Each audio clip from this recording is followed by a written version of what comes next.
There we go. Sorry, the camera does this weird thing where it zooms in when you hit play. It's all good. So it's fracking annoying. Yeah, I feel this is the Battlestar Galactica reference. Yes, whenever possible. Alright. What's going on, folks? Hi. How's it going? This is Ramon and Nick from the Garbled Podcast, and we are here with Lua Stardust. Lua Stardust. Yeah. Is that, so that's a cosplay? Yeah, that's my name. That's kind of just the alias I've chosen to go by. Obviously, I don't think that's a real name, right? It's not like... That's not, you don't have to give us your government, that's yeah, fine. it's like McLovin, you know, like that, where it's like a stupid fairy tale name, but, you know, that's it. Okay. Yeah. So what got you into cosplay to begin with? So I went to a convention in 2012. It was World Philly. I went with my mom because she really wanted to go like meet some Walking Dead people, and we were gonna just kind of, you know, take a little weekend trip. Mm-hmm. And when I got to the convention, I saw all these people in costumes, and I've heard of cosplay before, very briefly on Tumblr, but that was the first time I like really saw it in person and kind of was like enamored by it, and just from there took off. Okay. Yeah. What's your focus? Like, what do you kind of prefer to play? I think I'm one of those people that's like, I'm jack of all trades, which is very cheesy, but I'm definitely a person who doesn't like to stick to one thing. I've never been just like one thing. I'm very versatile in that way, I think. Okay. So my favorite stuff to do is like, I love doing horror costumes. I do a lot of, you know, anime and video games and comics. Like, I don't really stick to one genre. I just like to kind of go all over the place with my stuff. I love to do group costumes with friends, and my boyfriend also does costumes, so we like to do a lot of like paired stuff and things like that. Oh, that's Yeah. cute. No, that's great because like when you're with someone who's not into the same things that you are, it becomes this huge strife. Yeah. And you could definitely have things that you guys don't like. You like have different interests. Sure. But what I like about this common ground is we can create a lot of stuff together, which is really cool. Like, obviously, like, I don't know how to explain this well, but just the ability to create things with somebody you actually care about is really cool and different as opposed to doing it by yourself, so that's really nice. We actually, on our first date, went over to his house, and he has this secret door that leads into a cosplay room. Wow. And I was like, this is the man for me. Settled. Bookcase, like you pull out the book? It's actually a wall that you press down on. Yeah, and the other door now is going to be like a bookcase. So. Oh, man. Wow. That is.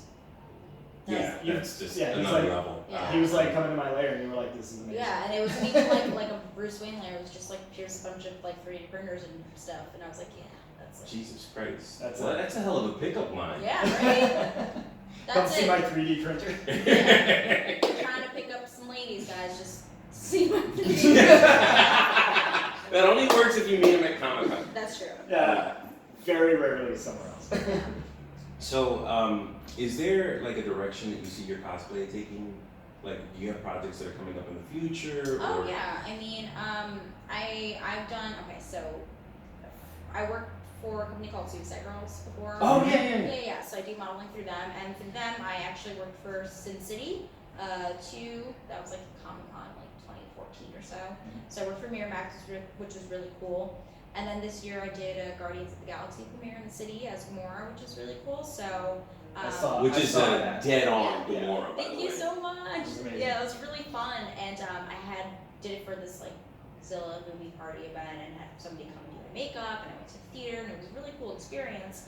But because of cosplay, like I've got a lot of opportunities like that, which are really nice.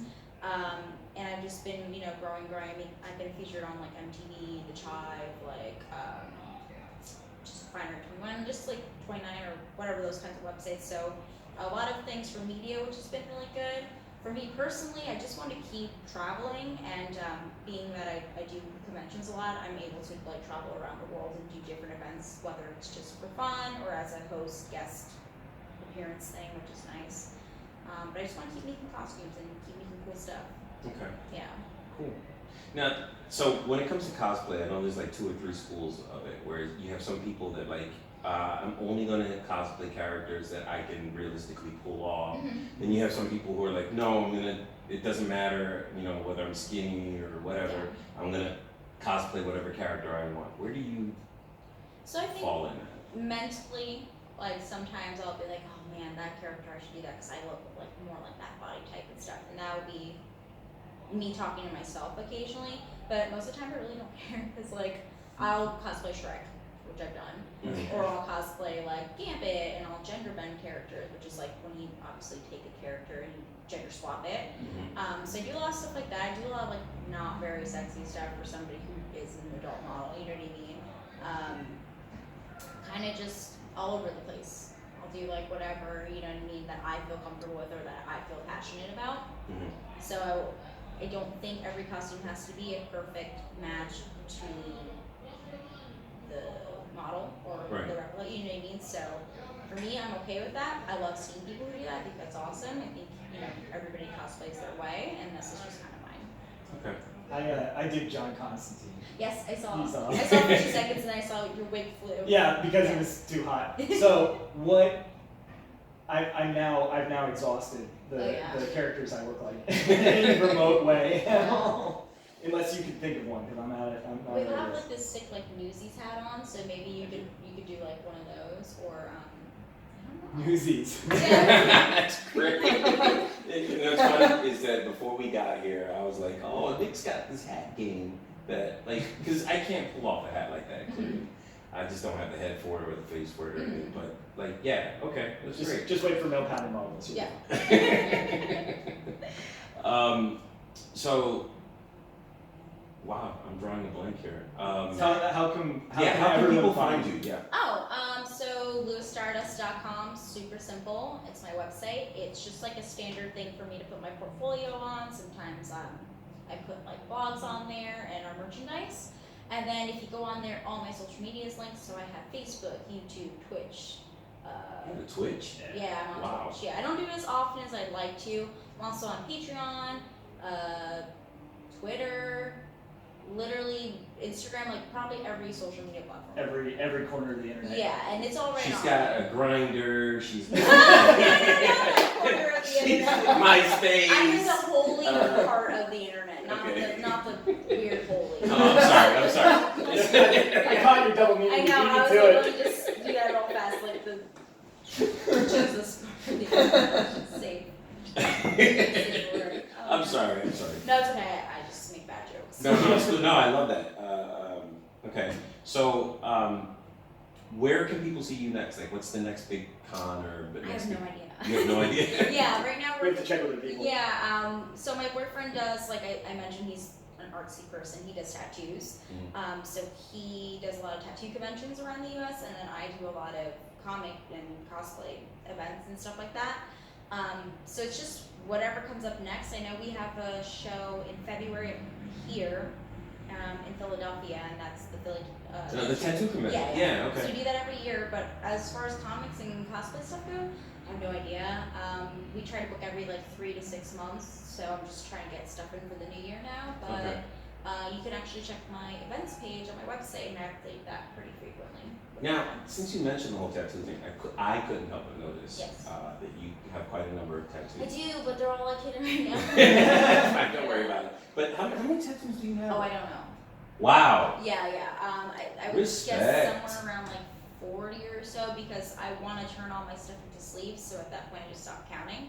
I actually do on my YouTube. I do like Tattoos Day videos. So I do like tons of tattoo content. I do like time-lapse videos of my boyfriend tattooing. I talk about my tattoos and like things to heal your tattoos and things all related to that on there. And I've done like sections of my bodies and talking about. I think I tried to count. It's like somewhere in the 40s maybe. Yeah, I tell. So I don't know if you can see with the makeup on. Oh, but yeah. I have 2. Is what I. Yeah, that's exactly. Yeah, because it's just one, and then you got this guy. Right. Yeah. That's exactly how it works. All right, thank you so much for doing this because I know you were like packing up and we kind of grabbed you at the last second. I definitely don't mind. So thank you for having me. I'm excited to check out your podcast stuff. Yeah. Yeah, it's gonna be really fun because I'm like really deep into podcasts right now. So. Oh, okay. What's one of your favorite podcasts? Last podcast on the left. Oh, I that's like a good choice. like murder stuff. That sounds awful. No, that's cool. We can put you hip to, because you said earlier that you really like horror podcasts. Yeah. So we just did a couple episodes back. We just did this podcast called The Ghouls Next Door that you should check out. That's a great name. Yeah. Yes, See? yes, it's phenomenal. Like I was literally like trying to think of like punny stuff, and that's like that one's like I can't even. It's pun for the whole I family. know. Yeah. No, that was even better. There you go. That's what you should call it. Fun for the whole family. Oh my god. That's kind of a narrow show parameter. Yeah. Yeah, and then people are gonna watch it. It's not family friendly. It's gonna be all over. Well, that's the irony of it. That's the wordplay, the pun. There you go. I love that. So you heard it first, folks.